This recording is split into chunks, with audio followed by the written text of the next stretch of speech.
Right super exclusive చూస్తున్నాం. తిరుపతి చుట్టూ తిరుగుతున్న లిక్కర్ స్కామ్ మూలాలు ఉన్నాయి. పెద్దిరెడ్డి మిథున్ రెడ్డిదే కీలక పాత్ర అని సిట్ చెబుతోంది. తాజాగా లిక్కర్ స్కామ్లో చెవిరెడ్డి భాస్కర్ రెడ్డి అరెస్ట్ అయ్యారు. లిక్కర్ సొమ్మును తరలించినట్టు చెవిరెడ్డిపై అభియోగాలున్నాయి. అలిపిరికి సమీపంలోని ఓ లిక్కర్ మ్యానుఫ్యాక్చరింగ్ కంపెనీ ఉన్నట్లు ఫేక్ అడ్రస్ పెట్టారు. చెవిరెడ్డితో పాటు ఆయన పిఏలపై కేసులు నమోదు చేశారు. చెవిరెడ్డి కోరికను సిట్ అధికారులు తీర్చారు. అరెస్టు చేస్తారంటూ చెవిరెడ్డి హైరానా పడ్డారు. వల్లభనేని వంశీ తరహాలోనే డ్రామా ఆడి అడ్డంగా దొరికిపోయారు. గన్మెన్తో ఆరోపణలు చేయించి విదేశాలకు పారిపోయే ప్రయత్నం చేశారు. చెవిరెడ్డి కొడుకు మోహిత్ రెడ్డిపైన కేసు నమోదైంది. తిరుపతి చుట్టుపక్కలే లిక్కర్ స్కామ్ తిరుగుతోంది.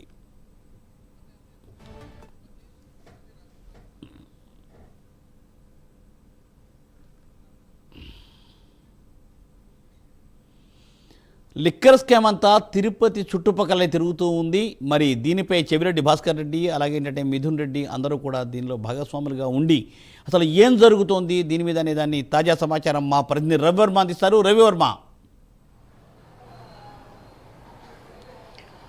మూర్తి, ప్రపంచ ప్రసిద్ధిగాంచటి తిరుపతి పుణ్యక్షేత్రం ఆధ్యాత్మిక నగరంగా బాసిల్లుతున్న తరుణంలోనే గత ప్రభుత్వ హయాంలో జరిగినటువంటి అనేక కుంభకోణాలకు నిలయంగా తిరుపతి కావడం విశేషంగా పేర్కొనబడింది. ముఖ్యంగా మద్యం కుంభకోణంలో మూలాలన్నీ కూడా తిరుపతి నుంచే జరిగినట్టుగా కూడా ఒక్కొక్కటిగా వెలుగు చూస్తున్నాయి. మొన్నటికి మొన్న పార్లమెంట్ సభ్యులు మిథున్ రెడ్డి మద్యం కుంభకోణంలో ఉన్నారని చెప్పేసి అతనిపై కేసు నమోదు చేయగా మిథున్ రెడ్డి కోర్టును ఆశ్రయించి బెయిల్ తెచ్చుకొని విచారణకు సహకరించాలని చెప్పేసి కోర్టు కూడా ఆదేశాలు జారీ చేసింది. అయితే తిరుపతిలోని ఖాదీ కాలనీలో గల అలిపిరి సమీపంలోని ఖాదీ కాలనీలో ఓ ఇంటిని అద్దెకి తీసుకొని అడ్రస్ను ఫేక్ అడ్రస్ పెట్టి లిక్కర్ కంపెనీకి అడ్రస్లు పెట్టి నగదు అంటే దాదాపు లిక్కర్ కుంభకోణంలో గత ప్రభుత్వ హయాంలో జరిగిన లిక్కర్ కుంభకోణంలో కేవలం నగదు లావాదేవీల విధానం జరిగిందే కానీ ఎక్కడా డిజిటల్ పేమెంట్ విధానానికి ఆస్కారం లేకుండా పాల్పడినటువంటి భారీ కుంభకోణంగా భావిస్తున్నారు. అయితే ఈ కుంభకోణం విషయంలోనే ఈ మద్యం కుంభకోణం విషయంలోనే గత 2024 మార్చిలో హైదరాబాద్లో దాదాపు 8,30,00,000 రూపాయలు నగదు పట్టుబడింది ఎన్నికల కోడ్ సమయంలో. ఆ నగదు చెవిరెడ్డి భాస్కర్ రెడ్డిదిగా ఎన్నికల కోడ్ అధికారులు గుర్తించి రాష్ట్ర ప్రభుత్వానికి సూచించారు, నివేదించారు. ఈ నగదు ఎక్కడి నుంచి వచ్చింది ఏంటి అనే మూలాలు విచారించగా దాదాపు మద్యం కుంభకోణంలో చెవిరెడ్డి ప్రమేయం కూడా ఉందని చెప్పి ఆధారాలను సిట్టు విచారణలో బయటపెట్టింది. ముఖ్యంగా హైదరాబాద్లో పట్టుబడిన నగదులో అతని పిఏలు గిరి, గన్మ్యాన్ గిరి, అలాగే పిఏ మధు, బాలాజీ వీళ్ళని విచారించగా మద్యం కుంభకోణం సంబంధించిన భారీ నగదు తరలిస్తున్న క్రమంలోనే మద్యం పట్టుబడిందని చెప్పేసి వాంగ్మూలం ఇవ్వడంతోనే ఈ చెవిరెడ్డి ప్రమేయం కూడా ఉందని చెప్పేసి స్పష్టమైంది. వాళ్ళ ఇచ్చిన ఆధారాలతోనే ఇవాళ చెవిరెడ్డిని కూడా అరెస్ట్ చేశారు సిట్ అధికారులు.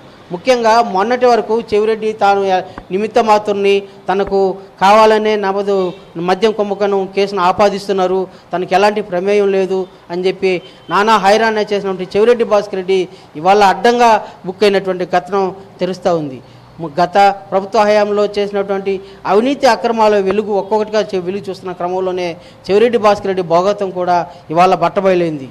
నిన్న తన పిఏల ద్వారా తన గన్మ్యాన్ ద్వారా ఆ పోలీసులు సిట్ అధికారులు బలవంతంగా తమ మీద కేసు పెట్టించి ప్రమేయం చేస్తున్నారని చెప్పి డీజీపీకి లేఖ ద్వారా ఫిర్యాదు చేసి తప్పించుకునే ప్రయత్నం చేసినటువంటి చెవిరెడ్డి భాస్కర్ రెడ్డి దాదాపు బెంగళూరు ఎయిర్పోర్ట్లో ఉన్న పలంగా అక్కడ బెంగళూరు పోలీసులు అడ్డుకోవడంతోనే ఇమ్మిగ్రేషన్ అధికారులు అడ్డుకోవడంతోనే ఉదయంతో అతని విదేశీ పర్యటన కూడా వాయిదా పడింది, అడ్డుకున్నారు. అదే కాకుండా రాష్ట్ర సిట్ అధికారులు ఇచ్చినటువంటి లుకౌట్ నోటీస్ ఆధారంగానే ఇవాళ చెవిరెడ్డి భాస్కర్ రెడ్డి కొలంబోకు పోకుండా బెంగళూరు ఎయిర్పోర్ట్లో పట్టుకున్నటువంటి ఘటన కూడా తెలుస్తుంది. అంటే గత ప్రభుత్వ హయాంలో అవినీతి అక్రమాలకు పాల్పడి ఇలాంటి కుంభకోణాలకు పాల్పడిన వారు ఒక్కొక్కరుగా తప్పించుకునే ప్రయత్నం చేస్తూ ఉండగా ఈ క్రమంలోనే చట్టపరంగా రాష్ట్ర ప్రభుత్వం సిట్ విచారణ నేపథ్యంలోనే మిథున్ రెడ్డి, అలాగే రాజకేశ్ రెడ్డి, అలాగే కృష్ణమోహన్ రెడ్డి, ఇవాళ భాస్కర్ రెడ్డి ఒక్కొక్కరుగా మద్యం కుంభకోణంలో పాల్పడినటువంటి ఘటనలు ఒక్కొక్కటిగా వెలుగు చూస్తున్నాయి. ఈ మద్యం కుంభకోణానికి శ్రీకారం చుట్టింది, మూలాధారం అంతా కూడా తిరుపతిలోనే మిథున్ రెడ్డి ప్రధాన కీలక సూత్రధారి అని చెప్పేసి సిట్ అధికారులు కూడా ప్రస్తావిస్తున్నారు. ఆ దిశగా చర్యలు కూడా చేపడుతున్నారు. ముఖ్యంగా తిరుపతిలోని ఖాదీ కాలనీ, అలిపిరి సమీపంలోని ఖాదీ కాలనీలో ఒక ఇంటిని బాడుకు తీసుకుని ఫేక్ అడ్రస్లు పెట్టి తద్వారా మనీ లాండరింగ్కి పాల్పడ్డారు అని చెప్పి అభియోగాలు కూడా సిట్ అధికారులు గుర్తించారు. వాటి మీద కూడా క్షుణ్ణంగా దర్యాప్తు జరుగుతూ ఉంది.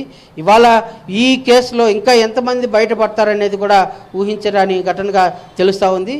ముఖ్యంగా ఈ మనీ లాండరింగ్ కేసులో ఇలాంటి అంతిమంగా ఎవరి వద్దకు వెళ్ళింది నగదంతా అనే కోణంలో కూడా సిట్ అధికారులు దర్యాప్తు చేస్తున్నారు. ఇది క్రమేణా దీంట్లో పాల్పడిన ఇలాంటి మద్య కుంభకోణంలో పాల్పడినటువంటి అది అందరూ ఒక్కొక్కరిగా బయటపడడంతో చివరకు జగన్ కూర్చు బిగిస్తుంది అనే భావన సర్వత్రా వ్యక్తమవుతూ ఉంది. ఈ కేసు విచారణ నేపథ్యంలోనే ఇవాళ చెవిరెడ్డి భాస్కర్ రెడ్డిని అరెస్ట్ చేశారు. అరెస్ట్ చేసి బెంగళూరులో అరెస్ట్ చేసి విజయవాడలోని సిట్ కార్యాలయానికి తరలిస్తున్నారు. అలాగే సిట్ కార్యాలయంలో అతని ప్రవేశపెట్టిన పిదప కోర్టుకు సబ్మిట్ చేసే అవకాశం, కోర్టు ముందు హాజరుపరిచే అవకాశం ఉంది. ఆ కార్యక్రమం అంతా కూడా సిట్ అధికారులు కొనసాగిస్తున్నారు. అయితే ఈ మద్యం కుంభకోణానికి మూలాధారం అంతా కూడా మిథున్ రెడ్డి ప్రమేయం ఉంది. మిథున్ రెడ్డి దీనికంతా కర్మకర్త క్రియ అనేసి చెప్పి ఆ సిట్ అధికారులు అయితే ప్రస్తావిస్తున్నారు. ఆ దిశగా ఇలాంటి వాటిని పరిగణలోకి తీసుకుంటే మొన్న మిథున్ రెడ్డి, ఇవాళ చెవిరెడ్డి, రేపు ఇంకెవరు అనేది సర్వత్రా ఉత్కంఠగా మారింది. ఈ తిరుపతి నగరంలో ఇవాళ చెవిరెడ్డిని అరెస్ట్ చేయడంతో ఒక్కసారిగా నగర ప్రజలందరూ కూడా ఉలిక్కిపడుతున్నారు. ఇలాంటి కుంభకోణాలకు నిలయంగా మారడం ఏంది పవిత్రమైన పుణ్యక్షేత్రం అనే భావన ఇక్కడ ప్రజల్లో వ్యక్తమవుతూ ఉంది. ప్రభుత్వం కూడా దీని మీద దృష్టి సారించి సిట్ విచారణ వేగవంతం చేసి దీన్ని నిగ్గు తేల్చాలి. అంతిమంగా ఈ కుంభకోణంలో లబ్ధి పొందింది ఎవరు, చివరిగా ఈ కుంభకోణం ఉంటే నగదంతా కూడా ఎవరికి చేరింది అనే దాన్ని సిట్టు విచారణ అధికారులు తేల్చాల్సిన అవసరం ఉందని చెప్పేసి అధికారులందరూ కూడా ఈ ప్రజలందరూ కూడా వ్యక్తం చేస్తున్నారు. అలాగే మరో కాసేపట్లో కూడా కోర్టు ముందు చెవిరెడ్డిని అరెస్ట్ చేసే అవకాశం ఉంది. Murthy, thank you Ravivarma, thanks for update.